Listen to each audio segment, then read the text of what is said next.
श्री शिवाय नमस्तुभ्यम। हम सबको पता है कि सावन का बहुत ही पवित्र महीना चल रहा है और आ गई है हरियाली तीज का दिन, जो कि पड़ रही है 7 अगस्त 2024 को, है ना। इस दिन ऐसा हमें कौन सा काम करना चाहिए जिससे हस्बैंड और वाइफ में प्रेम बढ़ जाए, परिवार में हमेशा एकता बनी रहे, बच्चे हमेशा आगे जाएं, हमेशा पूरा परिवार खुश रहे। तो ये वीडियो आपके लिए है, जो कि पूज्य गुरु जी की कथा से सुन के बहुत अच्छे से समझाऊंगा।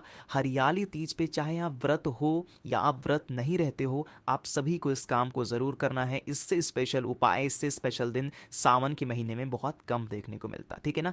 देखो, समझने की कोशिश करते हैं। सबसे पहला, अगर आपके घर में किसी भी प्रकार का कष्ट होता है, जैसे मान लीजिए किसी घर में धन को लेके है, किसी घर में बीमारी को लेके है, किसी घर में प्रेम को लेकर है, किसी घर में लड़ाई को लेकर के, कोई भी कष्ट आपके जीवन में हो सकता है। बस एक छोटा सा काम आपको करना है। घर का कोई भी सदस्य हरियाली तीज पे इस काम को कर सकता है, ठीक। देखो, स्क्रीन पे एक आपको आदमी दिख रहा होगा जिसके हाथ घासते हैं। तो इसको दिखाने का पर्पज़ ये है कि आपको भी क्या लेनी है, घास लेनी है, ठीक है ना। आपके घर के आसपास में घास मिल जाएगी, उस घास को लेंगे। आपके घर के आसपास में कोई गौशाला हो, गौशाला अगर नहीं है, घर के आसपास नंदी बाबा आते हों या फिर गौ माता आती हों, उनको अगर आप अपने हाथों से घास को खिला देते हैं तो आपके घर के जो कष्ट होते हैं, इस हरियाली तीज पे इस उपाय को करने से जो कष्ट होते हैं हमारे घर में या फिर हमारे परिवार में, वो सारे कष्ट धीरे धीरे करके खत्म जरूर हो जाते हैं, ठीक है ना। यहाँ पे एक चीज़ों को ध्यान में रखते हुए समझिएगा कि जैसे मैंने कहा कि आपको अपने हाथों से खिलाना है। अब देखो, ये किसी को पता नहीं होता कि जो गौ माता है या फिर नंदी बाबा है वो सीधे हैं या नहीं सीधे हैं। अब मान लो आप खिलाने गए और आपको मार दिया, तो आपको कि भैया आपने बताया था हाथ से खिलाने के लिए, हमको तो मार दिया। देखो, अगर मान लीजिए कि आपको डर लगता है तो थोड़ा सा दूरी पे जमीन पे रख देना और उनको खिलाने के लिए कह देना। हरियाली तीज पे घास खिलाने का गौ माता को बहुत बड़ा महत्व होता है, ठीक। पहला काम ये करना। दूसरा काम, इसी हरियाली तीज पे आपको छोटा सा उपाय करना है जिससे आपके घर में हमेशा एकता बनी रहेगी। कोई घर में चिल्लाता बहुत ज़्यादा है, चाहे आपके हस्बैंड हों, आपकी वाइफ हों, आपके बच्चे हों, घर का कोई सदस्य है जिसे क्रोध बहुत आता, गुस्सा बहुत आता, शांति ही नहीं होता वो व्यक्ति, तो आपको इस उपाय को ज़रूर करना है, ठीक है ना। समझने की कोशिश करिएगा। यहाँ पे स्क्रीन पे आप सभी को दिख रहा होगा दही। ज़रूरी नहीं है कि दही ही लेना है। अगर आपको दूध मिल जाता है गौ माता का तो दूध ले लेना, और दही मिलता है तो दही लेंगे, ठीक है ना। दोनों में से कोई भी एक चीज़ लेंगे। इन सभी चीज़ों को लेने के बाद में आपको ज़रूरत होगी दूर्वा की, ठीक है ना। गिन करके आपको 7 दूर्वा लेनी है। ध्यान रखिएगा, दूर्वा कुछ लोग गलत ले लेते हैं। दूर्वा आपको सफ़ेद दूर्वा जब कहा जाए तभी लेना है। कुछ लोग सफ़ेद चढ़ा देते हैं, नहीं, सफ़ेद दूर्वा नहीं, हमें हरी दूर्वा लेनी है, वो भी 7, ठीक है ना। ले लिया। लेने के बाद में एक चीज़ आपको और लेनी है जो कि है महादेव की सबसे प्रिय चीज़, और वो है बेलपत्र। सिर्फ और सिर्फ एक बेलपत्र लेना, इससे ज़्यादा आपको नहीं लेना, ठीक। हरियाली तीज का दिन है तो आपको इसके अंदर जल भरना है, साथ ही साथ इस जल को सुगंधित बनाना है। क्या करना है, सुगंधित। तो अगर आपके पास में केसर हो तो केसर डाल दो, केसर नहीं है आपके पास में तो आपके घर में इत्र होगा, इत्र को भी डाल देना, ठीक है ना। फिर क्या करिएगा, इस तांबे के लोटे को उठाएंगे, उन सभी चीज़ों को लेंगे और पहुंच जाना महादेव के शिवलिंग के पास में। सबसे पहले आपको पता होना चाहिए, एक नियम होता है दूर्वा को चढ़ाने का। अक्सर जो दूर्वा चढ़ाई जाती है वो माता अशोक सुंदरी के स्थान पर चढ़ाई जाती है, लेकिन इस हरियाली तीज पे माता अशोक सुंदरी के ऊपर हमें दूर्वा नहीं चढ़ानी है। जो 7 दूर्वा आपने ले रखी है उसे महादेव के शिवलिंग के ऊपर आशुतोष महादेव के नाम से चढ़ाना है। कौन से महादेव, आशुतोष महादेव के नाम से उस 7 दूर्वा को समर्पित करना। दूर्वा समर्पित करने के बाद में आपके पास में चाहे तो दूध हो, चाहे तो आपके पास में दही हो, उसको आपको महादेव के शिवलिंग के ऊपर समर्पित कर देना है। जब आप समर्पित कर रहे हो दूध या फिर आप दही, तो उस व्यक्ति का ध्यान करेंगे, जो व्यक्ति यहाँ पे घर में क्रोध कर रहा, गुस्सा कर रहा, उसका गुस्सा ही शांत नहीं हो रहा, आपको उसका नाम बोलना, ठीक है ना।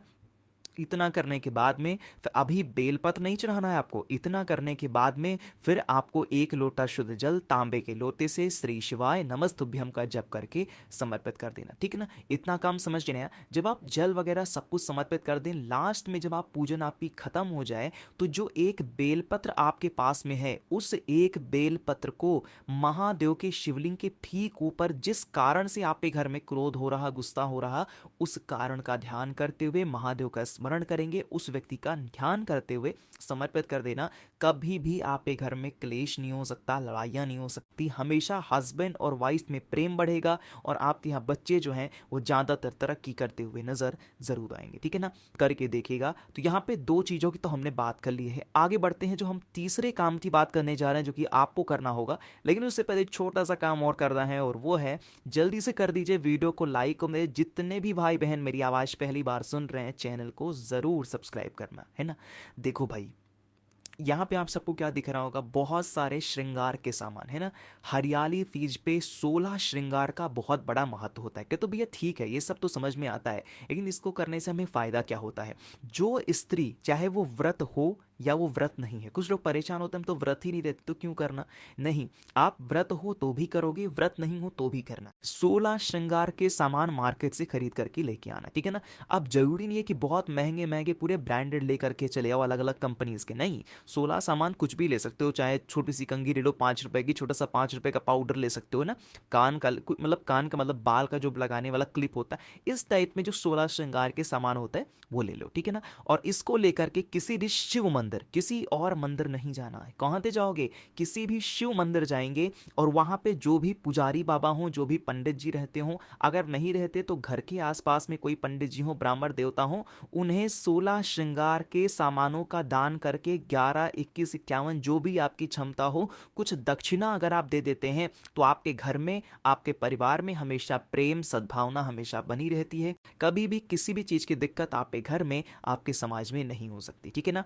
भूलिएगा नहीं कोई लोग, हर व्यक्ति को, हर इंसान को इस काम को करना है। मैं बार बार याद दिला रहा हूं, आप व्रत हो तो भी करोगे, व्रत नहीं हो तो भी आपको करना होगा, ठीक है ना। समझ रहे मेरी बात को। तो यहाँ पे हम लोगों ने बात कर ली है अपने तीन काम की। चौथा जो काम आपको करना है ये उनके लिए है जिन भी लोगों के यहाँ बेटा या फिर बेटी की शादी नहीं हो पा रही, ठीक है ना, या फिर शादी हो गई है तो ससुराल अच्छा नहीं मिला, या फिर ऐसा हो सकता है कि जो उनके परिवार वाले हैं वो अच्छे नहीं मिल पाए हैं, हस्बैंड अच्छा नहीं मिला, वाइफ अच्छी नहीं मिली, तो आपको इस काम को करना है। स्पेशली ये उपाय शादी के लिए है। अगर शादी नहीं हो पा रही है, क्या करना है, यहाँ पे आपको हल्दी की गांठ दिख रही होगी, बहुत सारी दिख रही है ना।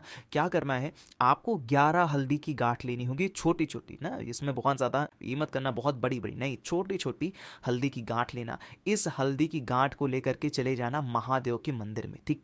महादेव के मंदिर में जाकर के, आप किसी भी महादेव के मंदिर में जाओगे वहां पे मां सती की कोई ना कोई छोटी मोटी फोटो, मूर्ति, प्रतिमा आपको जरूर दिखेगी, है ना। भगवान शंकर के शिवलिंग पे नहीं, माता सती के चरणों में इन 11 हल्दी की गांठ जो भी व्यक्ति हरियाली तीज पे समर्पित कर देता है, उसके बच्चों की शादियां बहुत जल्दी होती हैं। और अगर वो बच्चे खुद इस उपाय को कर लें तब तो सोने पे सुहागा है, फिर वो काम आपका मात्र 3 महीने में पूरा होता हुआ जरूर नजर आएगा, ठीक है ना।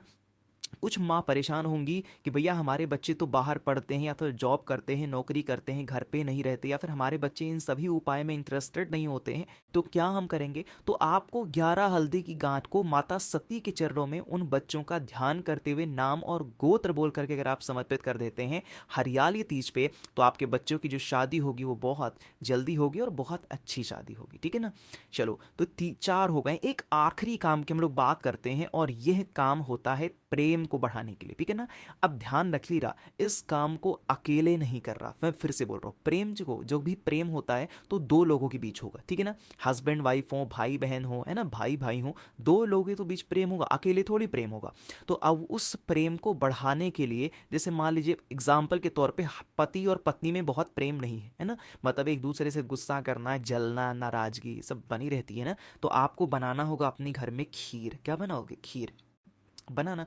दूध, गौ माता का दूध होना चाहिए, कोई और दूध नहीं। खीर बनाने के बाद में पति और पत्नी दोनों साथ में जाए करके इस खीर का भोग भोले शंकर के शिवलिंग के पास में अगर लगा देते हैं तो उनके बीच में कभी लड़ाई झगड़ा नहीं हो सकता। हमेशा माता सती और भोले शंकर की कृपा उनके ऊपर बनी रहती है और कभी घर में क्लेश, लड़ाई झगड़े नहीं होते हैं। तो जो भी हस्बैंड और वाइफ इस वीडियो को देख रहे हैं, आपको जोड़े के साथ जाना है और खीर का भोग लगा करके आना है। ध्यान रखिएगा, जो खीर का भोग लगाओगे उस खीर को वापस लेकर के नहीं आना है, इस चीज़ का ध्यान रखिएगा, ठीक है ना। चलो, तो मैंने कोशिश की आप सभी को हरियाली तीज के स्पेशल से उपाय को समझाने की। कोई चीज़ें समझ में नहीं है इसलिए बिल्कुल परेशान ना हो, नीचे कमेंट सेक्शन में पूछिएगा, मैं पूरी कोशिश करूँगा रिप्लाई करने की। मेरे जितने भी भाई बहन आवाज़ मेरी पहली बार सुन रहे हैं, चैनल को सब्सक्राइब करना है और वीडियो को लाइक सभी को करना होगा। श्री शिवाय, नमस्तुभ्यं।